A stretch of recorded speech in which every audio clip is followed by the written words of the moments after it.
So Addy stranded in California in June of 2013. And when she stranded, she was massively malnourished. So she only weighed about 22 pounds when she was a year old, when she should have been twice that big. And at the time that she stranded, they found that she had a cataract in her eye, and she was not able to see, and so she was deemed non-releasable into the wild. So she came to our zoo in 2014. At the time that we decided to bring her to the zoo, we committed to doing cataract surgery for her.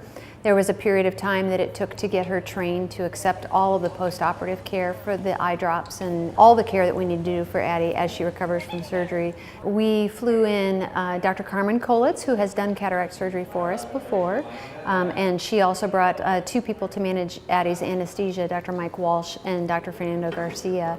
Sea lion anesthesia is very tricky, and so we wanted to make sure we had experts, and Dr. Kolitz is world-renowned for her work in cataract surgery in not only sea lions and seals, but also dolphin species.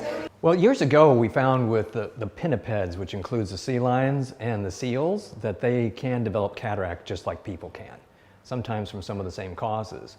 So because they're living so long in zoos and aquariums, you'll see a lot of them get to where they start losing their sight to the point where it can become difficult for them. Both sea lions in the wild and in human care do develop cataracts.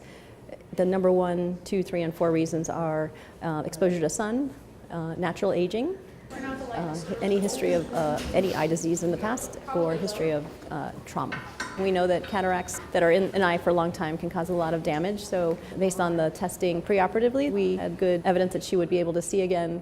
We decided to proceed with cataract surgery. So we got the lens out nicely, rinsed it out really well, got the lining of the cataract, like the coating of the M&M, the candy coating, if you will, and then so sutured it up, and we also put in implants with cyclosporin, which is a drug that helps control keratopathy, which is a disease that all pinnipeds get in their corneas, so it helps manage that long term.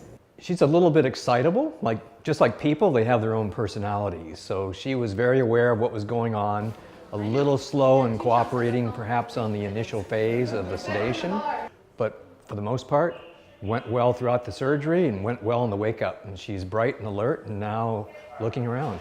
She seems like she can see just fine. She's focusing on her trainer. She's doing very well, so I'm very happy the way things went today. For her, recovery time, she's going to be dry for 2.5 to 3 weeks because the incision has to heal.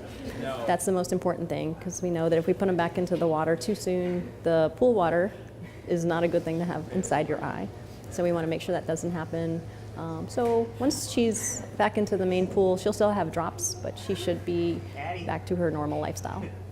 They were able to provide her with a great home here, and part of that providing good normal health care from the veterinary staff, the animal care staff, and everyone here is giving them everything they need to have a long and healthy life. So what we look at in zoos and aquariums is to be able to give them the same kind of health care you would give a person, whether it's the eyes, their heart, or anything else. They're here to be able to be taken care of to the highest capability we have.